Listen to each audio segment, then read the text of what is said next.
예, 오늘은 사도행전 강의 19번째 시간으로 에티오피아 내시에게 전한 복음이라는 제목으로 하나님 말씀 전할 때에 크신 은혜가 있기를 주의 이름으로 간절히 축원합니다. 우리는 지난 시간에 사도행전 8장 전반부를 통해서 이 사마리아의 복음을 전한 빌립 집사의 이야기를 들었습니다. 이 사마리아의 복음이 전해지자 하나님의 능력이 나타나고 그리고 큰 기쁨이 넘치게 되었다라는 것이 이 사도행전 8장 전반부의 이야기였죠. 우리는 지금 이 기쁜 소식을 듣기 힘든 시대에 참으로 살아가고 있습니다. 유대인들의 무시와 비난의 도시였던 사마리아에 복음이 전해지자 큰 기쁨이 넘쳤던 것처럼 지금처럼 암울한 소식만 전해지는 시대에 모든 사람에게 기쁨을 줄 수 있는 것은 오직 복음뿐인 줄 믿습니다. 예나 지금이나 참된 기쁨은 복음을 통해서만 얻을 수 있습니다.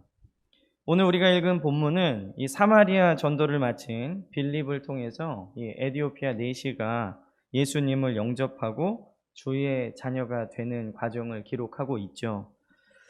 유대와 사마리아까지 전파된 복음이 이제 본격적으로 이방인들을 통해서 땅끝까지 증거되는 그 시작을 기록하고 있는 것입니다.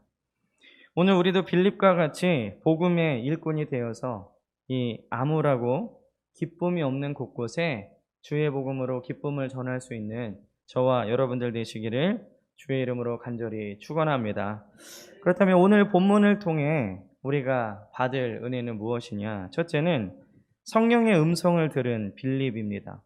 오늘 26절에 보면요, 주의 사자가 빌립에게 말하여 이르되, 이렇게 기록을 하고 있죠.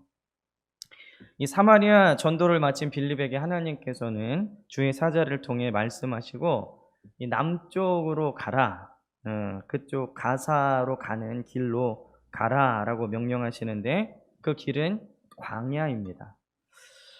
성령의 음성을 따라 길을 옮긴 빌립은 그곳에서 이사야서 말씀을 읽고 있었던 이 에티오피아의 내시를 만나게 되죠. 처음 빌립은 그저 광야로 가라라는 말씀만 받았을 뿐입니다. 그러나 그는 광야로 가라는 말씀에 순종해서 발걸음을 옮기고 에티오피아 내시와의 만남을 통해서 그가 이 광야 사막으로 오게 된 이유를 비로소 알게 된 것이죠. 이것은 마치 아브라함에게 하나님께서 내가 내게 지시할 땅으로 가라라는 말씀과 마찬가지입니다. 하나님은 때론 우리에게 말씀하실 때 완전한 목적지까지가 아니라 중간 위치까지만 말씀하실 때가 있습니다. 처음부터 다 보여주시는 것이 아니라 천천히 한 걸음 한 걸음 주의 계획에 따라 가도록 인도하신다는 것이죠.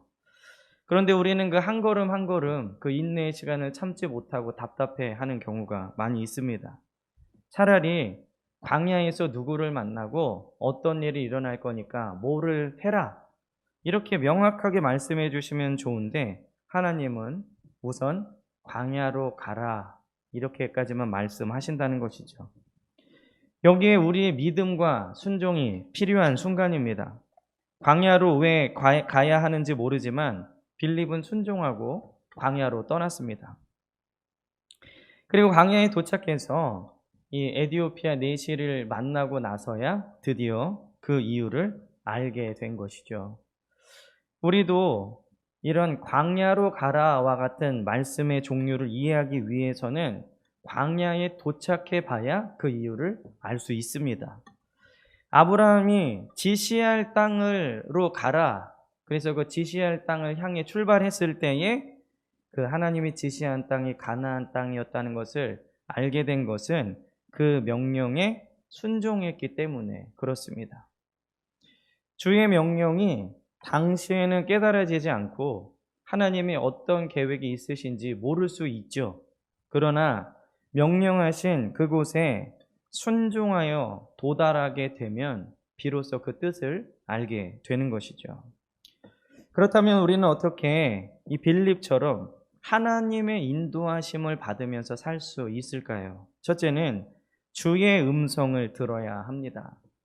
이 사도행전 8장은 빌립 집사의 사마리아 전도와 그 전도 과정에서 예수님을 믿게 된 마술사 시몬 이야기, 그리고 오늘 에디오피아 내시에게 복음을 전한 이야기로 구성이 되어 있죠. 그는 복음을 전할 때 하나님의 음성을 듣고 그대로 순종을 한 것입니다. 그러면 그는 어떻게 하나님의 음성을 이렇게 분명하게 들을 수 있었을까요? 오늘날 우리도 하나님의 음성을 듣죠. 큐티를 하면서 또는 설교를 들으면서 기도하면서 감동이 들거나 혹은 또 하나님의 뜻이 느껴질 때가 있습니다. 그런데 오늘 26절에 보면 주의 사자가 빌립에게 말하여 이르되 마치 음성을 듣는 것처럼 분명하게 들었다는 것이죠.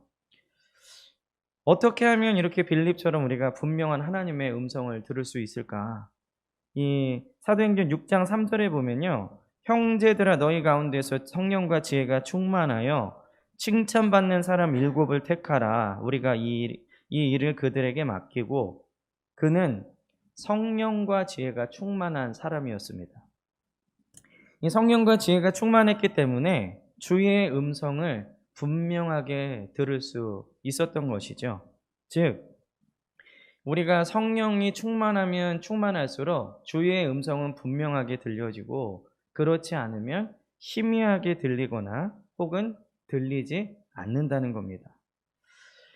우리가 주의 음성을 분명하게 듣기 위해서는 이 빌립 집사처럼 성령과 지혜가 충만하시길 주의 이름으로 간절히 축원합니다.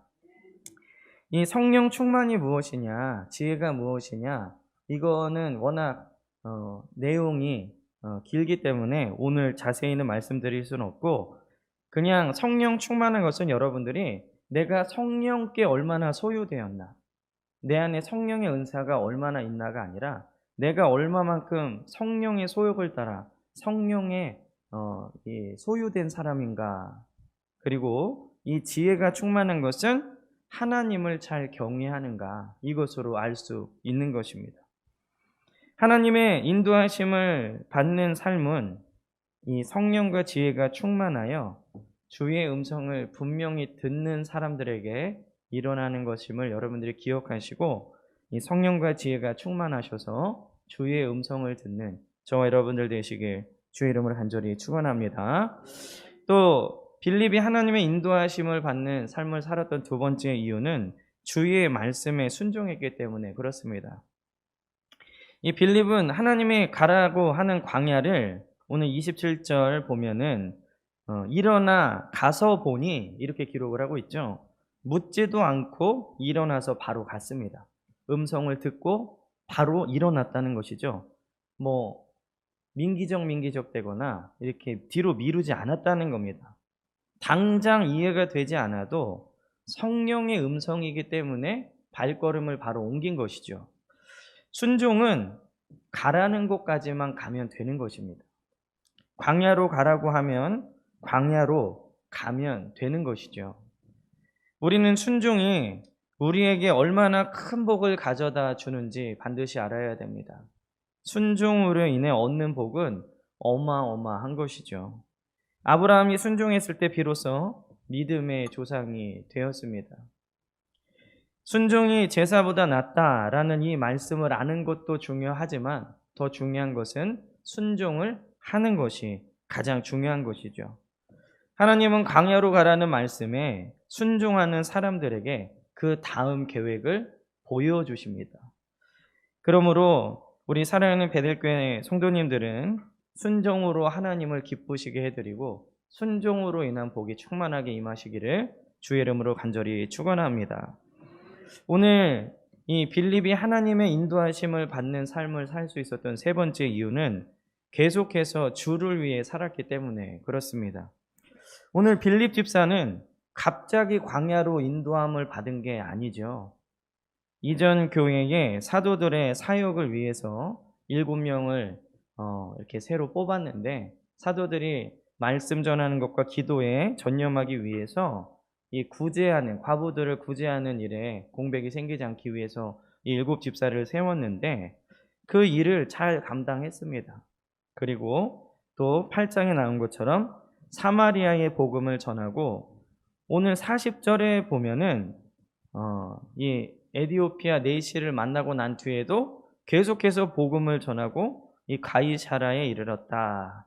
이 가이사라는 사도행전 21장에 보면 빌립 집사가 거주했던 곳으로 기록이 되어 있습니다. 그래서 바울이 빌립 집사의 집에 머물렀다라는 기록이 나와 있는데, 이 집에 가는 것까지 계속해서 멈추지 않고 주의 일을 했다는 것이죠. 오늘 40절을 보면. 그럼 이 40절의 내용을 우리에게 적용해 본다면 우리는 우리의 영원한 본향인 천국에 이르기까지 주의 일을, 복음 전하는 일을 멈추지 말고 계속해야 되는 것입니다. 하나님의 인도하심은 하나님을 위해 사는 사람들에게 나타난 줄 믿습니다. 어쩌다 한 번 혹은 일생에 한두 번 주를 위해 무슨 선심 쓰듯이 하는 것은 하나님의 기쁨이 될 수 없죠. 우리는 빌립과 같이 계속해서 주의 일에 힘써야 될 줄 믿습니다. 그럴 때 하나님께서는 우리를 하나님의 계획과 섭리로 인도해 주시는 것입니다. 오늘 이 주의 음성을 듣고 그 말씀에 순종하며 늘 주의 일에 힘써서 하나님의 인도하심을 받았던 빌립처럼 우리 사랑하는 베들교회 성도님들도 우리 일생에 또 인생에 하나님의 인도하심으로 승리하는 저와 여러분들 되시기를 주의 이름으로 간절히 축원합니다. 두 번째는 빌립이 만난 사람입니다. 오늘 27절 이후에 이제 이 에디오피아 내시와의 만남을 기록을 하고 있죠. 마침 그는 예루살렘에서 예배를 드리고 자기가 속한 그 에디오피아 땅으로 돌아가고 있었는데 광야 중간에서 바로 이 빌립 집사를 만나게 된 것입니다. 이 빌립을 멀리서 봤을 때, 이 에디오피아 내시가 멀리서 봤을 때에는 이 빌립이 자신의 영생과 영원한 구원을 받는 데 있어서 굉장히 중요한 사람이 될 것임을 아마 알지 못했을 겁니다. 복음은 이처럼 광야 같은 인생길을 걷는 중간에 우리에게 찾아오게 되는 것이죠.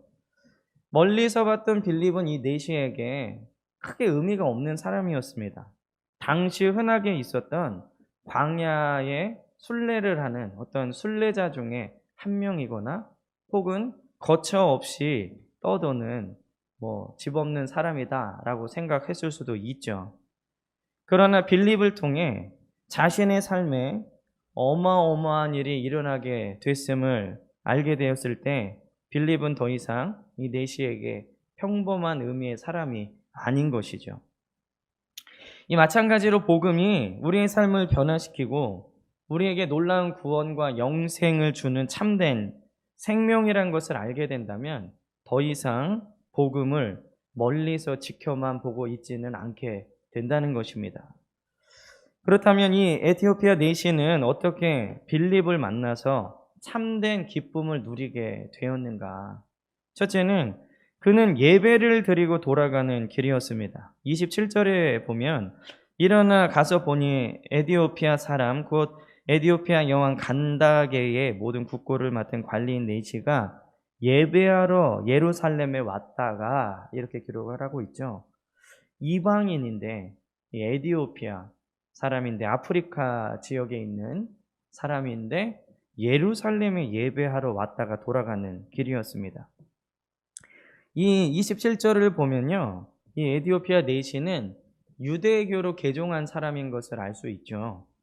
그는 이방인으로서 이 27절의 말씀을 보면은 이방인이면서도 할례를 받고 또 절기도 참석하는 정식 개종자라는 것을 알 수 있습니다. 예루살렘 성전 안에는요, 이 이방인들 전용 예배 처소가 있었습니다. 그러니까 유대교로 개종하고 모세 율법에 따라서 할례를 받고 하나님을 섬길 수 있도록 그렇게 이방인 전용 예배 처소에서 예배를 드리고 집으로 돌아가는 길이었죠.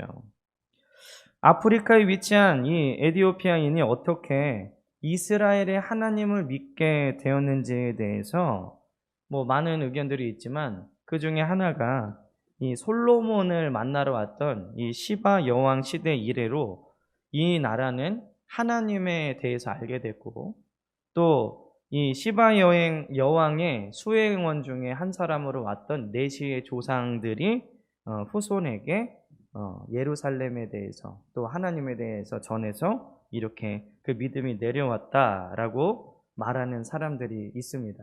뭐 어느 정도 신빙성이 있죠. 그러나 네시가 어떻게 하나님을 알고 예루살렘으로 예배하러 왔는지보다, 어떻게 알게 되었는지보다 중요한 것은 그가 예루살렘에서 하나님께 예배하고 돌아가는 중이었다는 것이 더 중요합니다. 이때 빌립을 만나게 되는 것이죠. 빌립을 만나기 전까지 이 네시는 아직 완전한 구원에 도달하지 못했습니다. 왜냐하면 구약 성경만 믿고 있었기 때문에 그렇죠. 그러나 그는 빌립을 만남으로 예수 그리스도에 대해서 듣게 되고 그는 완전한 구원에 이르게 된 것입니다. 하나님은 이처럼 진정으로 예배하는 자들을 오늘날도 찾고 계시는 줄 믿습니다. 우리의 믿음이 완전해지기 위해서는 절대로 예배에 실패해서는 안 됩니다.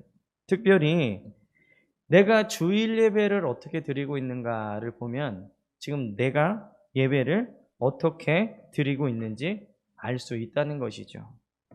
주일 예배를 실패하면 모든 예배를 실패할 수밖에 없습니다. 그만큼 주일 예배는 중요하고 여러분들이 하나님 앞에 집중해서 잘 드려야 되는 예배인데, 지금 코로나 상황 때문에 비대면으로 예배를 드리고 있지만 그러함에도 불구하고 예배자의 마음은 절대로 놓쳐서는 안 될 줄 믿습니다. 오늘 이 자리에서 예배 드리는 성도님들, 그리고 또 가정에서 예배 드리는 성도님들, 이 에티오피아의 네시처럼 하나님 앞에 드리는 예배에 승리할 수 있는, 성공할 수 있는 저와 여러분들 되시기를 주의 이름으로 간절히 축원합니다. 오늘 이 에티오피아 네시는 어떻게 빌립을 만나 참된 구원을 얻었는가? 두 번째 이유는 그는 말씀을 보고 있었습니다. 오늘 30절에 보면요, 빌립이 달려가서 선지자 이사야 글을 읽는 것을 듣고 말하되 읽는 것을 깨닫느냐. 이 에티오피아 네시가 읽었던 성경은 구약 이사야 53장 7절 8절 말씀이죠. 그는 비록 예루살렘에서 하나님께 예배를 드리고 오는 길이었는데, 예배를 드렸는데도 영적인 만족함이 없는 겁니다. 뭔가 채워지지 않는 부족함이 있기 때문에 말씀을 찾아보고 더 하나님을 만나려고 했던 것이죠. 하나님을 진정으로 예배한 자들에게는 이처럼 하나님을 더욱 갈망하는 영적인 갈망이 생기게 됩니다. 하나님을 더 만나고 싶고 하나님과 더 동행하고 싶은 것이 바로 예배에 성공한 사람들이죠. 여러분들이 오늘 이 예배에 성공하신다면 이 주중에 하나님을 더 만나고 싶으실 겁니다. 하나님을 향한 갈망으로 인해서 하나님은 빌립을 그에게 보내주신 것이죠. 구약의 제사 방법으로는 완전한 것을 채울 수 없기 때문에 하나님은 빌립을 통해 완전하신 예수 그리스도를 알도록 빌립을 보내주신 것입니다. 우리도 하나님을 갈망하고 하나님을 더 만나기 위해서 말씀 앞에 선다면 하나님은 빌립과 같은 은혜를 우리에게 보내주실 줄 믿습니다. 혹시 우리의 신앙이 무기력하고 기쁨이 없다면 말씀을 피셔야 됩니다. 한 주간 동안에 하나님과 동행하지 못했다면 이번 주부터 말씀을 펴고 말씀을 읽어가시기를 바랍니다. 여러분들이 말씀 읽는 것이 습관이 되고 말씀 읽는 것이 생활화되면 놀라운 변화들이 있을 것입니다.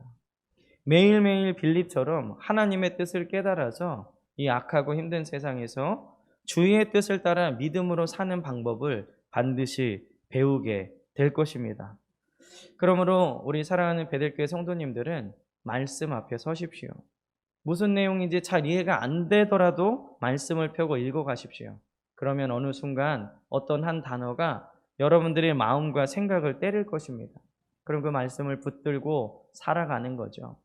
그리고 이 광야로 가라라는 이유를 몰랐지만 광야에 갔을 때 빌립이 그 이유를 알게 된 것처럼 그 순간이 되면 하나님이 그 말씀을 우리에게 주신 이유를 분명하게 알게 될 것입니다.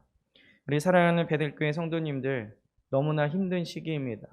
고통이 있는 시기죠. 믿음을 잃지 않기 위해서, 더 하나님께 나아가기 위해서 말씀 앞에 나아가시는 저와 여러분들 되시기를 주의 이름으로 간절히 축원합니다. 이디오피아 내시가 이 빌립을 만나 구원을 받게 된 세 번째 이유는 그는 자신의 수레에 빌립을 태웠습니다. 오늘 31절에 보면요, 대답하되 지도해 주는 사람이 없으니 어찌 깨달을 수 있느냐 하고 빌립을 청하여 수레에 올라 같이 앉으라 하니라. 오늘 이 내시가 빌립을 수레에 태우고 있죠. 우리는 이 빌립을 자신의 수레에 태운 이 내시의 모습을 보면서 이 내시가 얼마나 겸손한 사람인가, 그리고 얼마나 열린 마음이 있는가를 알 수 있습니다. 그는 이 한 나라의 재정을 맡은 굉장히 고위 관리였죠. 그러니까 나라의 국고를 맡은 사람이기 때문에 굉장히 높은 신분의 사람이었습니다. 그러니까 그가 탄 수레가 얼마나 화려했고 또 그와 같이 동행하는 수행원들이 얼마나 많았을까.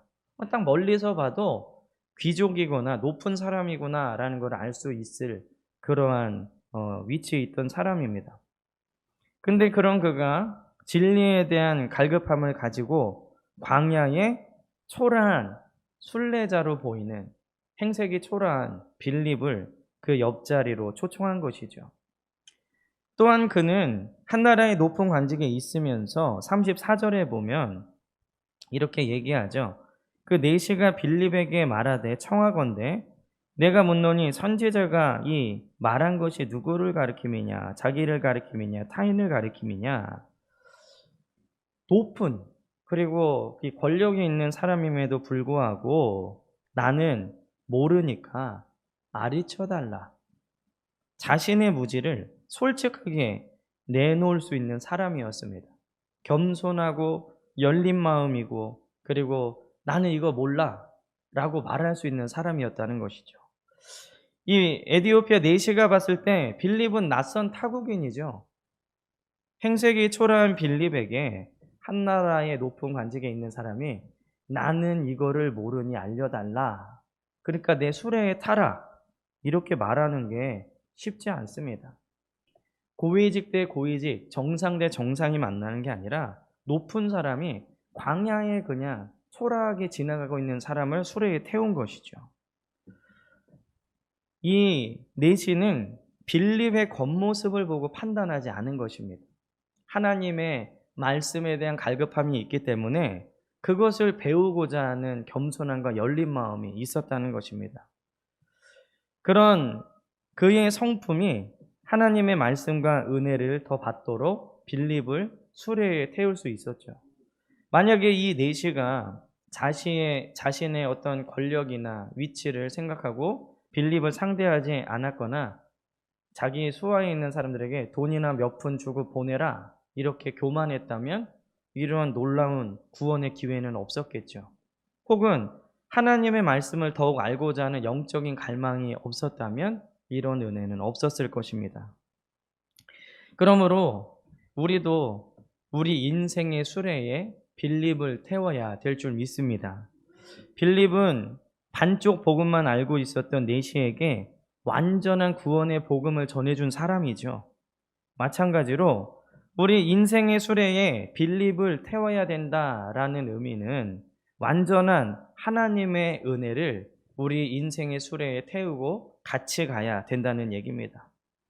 빌립을 수레에 태우기 위해서 이 에디오피아 내시처럼 우리는 하나님 말씀 앞에 겸손해야 됩니다.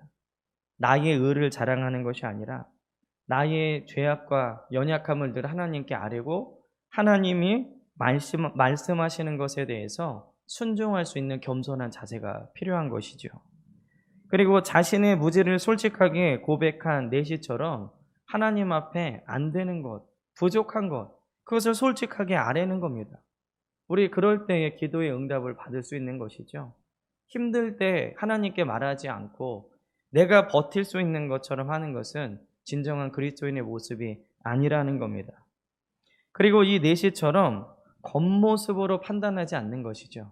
이것은 사람에 대한 판단도 물론이지만 지금 일어나는 일, 나에게 닥치는 모든 일을 표면적으로만 보는 것이 아니라 영적으로 깨어서 원인과 근본 문제를 볼 수 있는 그러한 눈을 가져야 된다는 것입니다.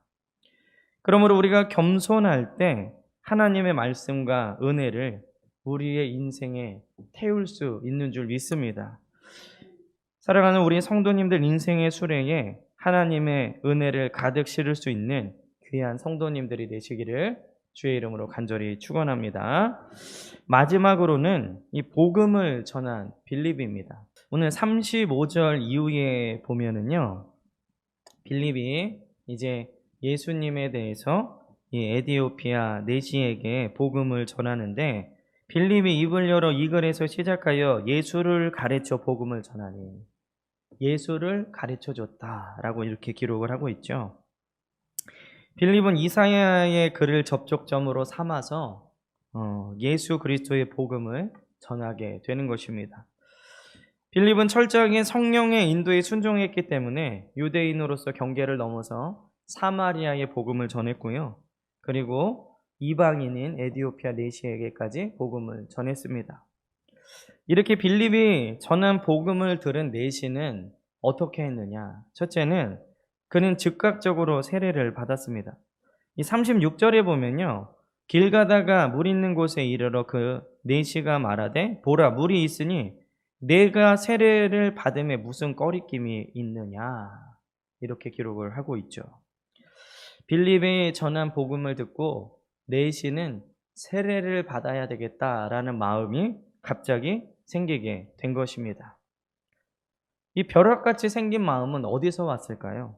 한 번 복음을 듣고 세례를 받아야 되겠다라는 그 생각이 바로 성령께서 역사하셔서 내시에게 이런 마음을 주신 것입니다.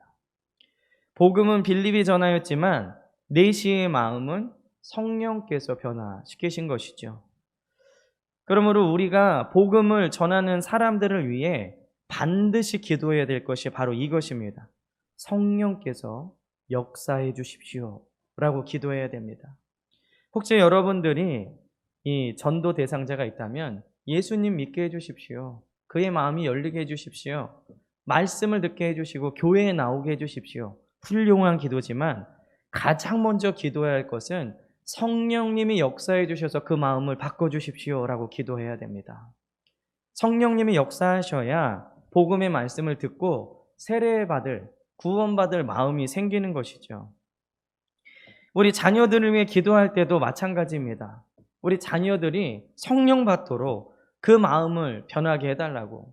우리 장로님 아까 기도하신 것처럼 이 악한 세상에서 유혹에 이기기 위해서는 말씀의 훈련도 필요하고 기도도 해야 되지만 성령께서 그 마음을 바꿔주셔야 됩니다. 복음은 우리의 입술로 전하는 것이지만 사람의 마음을 바꿔주시는 것은 성령님의 능력인 줄 믿습니다. 우리가 아무리 착하게 살고 아무리 달변가라고 할지라도 사람의 마음은 절대로 바꿀 수 없어요. 오직 사람의 마음을 바꿀 수 있는 분은 성령님이신 줄 믿습니다. 그러므로 성령께서 역사하셔서 그 마음을 변화시켜 주시고 복음을 향해 문이 활짝 열리도록 기도해야 될 줄 믿습니다. 우리가 오늘 이렇게 믿게 된 것도 사실 우리는 기억이 가물가물하지만 성령께서 역사하셨기 때문에 믿게 된 거죠. 내가 잘났거나 내가 더 뛰어나게 영적으로 깨어 있었거나가 아닙니다. 우리는 성령께서 역사해 주시지 않았다면 우리 마음이 변하지 않았겠죠. 믿음을 받아들이지 않았을 것입니다. 성령께서 하셔야 합니다. 성령님이 역사하시도록 기도하고 이 복음을 전할 때 성령님께서 역사하시도록 간절히 간구하는 저와 여러분들이 되시기를 주의 이름으로 간절히 축원합니다. 오늘 복음을 들은 이디오피아 내시가 했던 두 번째 일은 그는 수레를 멈췄습니다. 오늘 38절에 보면 이에 명하여 수레를 멈추고 빌립과 내시가 둘 다 물에 내려가 빌립이 세례를 베풀고 수레를 멈췄습니다. 아까 빌립을 수레에 태웠죠. 인생의 수레에 빌립을 태운 겁니다. 그리고 복음을 받아들이는 그 순간 이 수레를 멈췄습니다. 이 에디오피아 내시는 예루살렘에서 예배를 드리고 가면서 영적인 만족을 얻지 못했죠. 완전한 답을 얻지 못하고 가던 길이었지만 빌립을 만나서 완전한 해답을 얻게 됐습니다. 그리고 그는 수레를 멈추고 세례를 받았죠. 만약 이 수레를 멈추지 않고 계속 갔다면 그는 아마 영원히 영적인 만족을 누릴 수 없었을 수도 있습니다. 오히려 유대인들처럼 하나님을 잘못 섬기다가 멸망의 길로 갔을 수도 있죠. 그러나 그는 가던 수레를 멈추고 주님을 영접했습니다. 우리도 이렇게 헛된 것을 쫓아가던 인생의 수레를 멈춰야 주님을 영접할 수 있습니다. 복음이 수레 안에 들어왔다면, 인생 안에 들어왔다면 더 이상 멸망의 수레를 계속해서 몰고 가는 것이 아니라 가던 길을 멈추고 주님을 영접하고 주의 말씀을 쫓아서 살아가야 되는 것이죠. 아직 만족을 줄 수 없는 세상의 것을 따라 속도를 내고 있는 그 수레를 타고 있다면 우리는 그 수레를 멈춰야 합니다. 그리고 주님을 즉각적으로 만나야 되는 것이죠. 우리 인생에 잘못된 방향으로 가고 있는 수레를 타고 계시다면 오늘 그 수레를 멈추시고 주님과 동행하시는 저와 여러분들 되시기를 주의 이름으로 간절히 축원합니다. 오늘 복음을 듣고 이 내시는 어떻게 행동을 했느냐? 세 번째로는 그는 기쁘게 길을 갔습니다. 오늘 39절에 보면 둘이 물에서 올라올 새 주의 영이 빌립을 이끌어간지라 내시는 기쁘게 길을 가므로 그를 다시 보지 못하니라. 예루살렘에서 예배를 드리고 왔지만 구약의 제사를 드린 그는 영적인 만족이 없고 허무했는데 이제 수레를 세우고 세례를 받고 난 다음에 그 다음에 가는 길은 기쁨이 넘쳤습니다. 세례를 받고 예수님을 모신 후에 그는 다시 수레를 출발시켰죠. 그 수레는 더 이상 멈추기 이전에 그 수레가 아닙니다. 만족이 없었고 구원이 없었고 방향이 잘못됐던 수레가 아니라 이제 완전한 복음으로 기쁨이 넘치는 수레가 된 것이죠. 이전에 예루살렘에서 볼일을 마치고 돌아가는 수레였지만 영적으로 채워지지 않은 불완전한 상태의 수레였지만 이제 천국 복음을 실은 수레가 된 것입니다. 제가 이 말씀을 준비하면서요, 지금 현재 이 에티오피아의 그 기독교인들이 얼마나 되는가를 조사했습니다. 이 아프리카 대부분의 나라들이 이슬람교거든요. 근데 이 에티오피아는 인구의 약 60% 이상이 기독교인이더라고요. 이 본문을 통해서 이 수레가 과연 어떠한 천국의 열매를 맺었을까를 생각하면서 오늘날을 봤더니 지금 물론 에티오피아는 이 빈민국이고 기근이 심하고 참으로 힘든 나라이지만 우리 6.25 때 와서 도와준 나라이기도 하고 기독교 인구가 많은 아프리카 나라 중에 하나입니다. 아마 이 수레가 이 천국 복음을 실은 수레로 바뀌었기 때문에 복음이 다른 아프리카 나라보다 더 잘 퍼지지 않았는가 생각이 듭니다.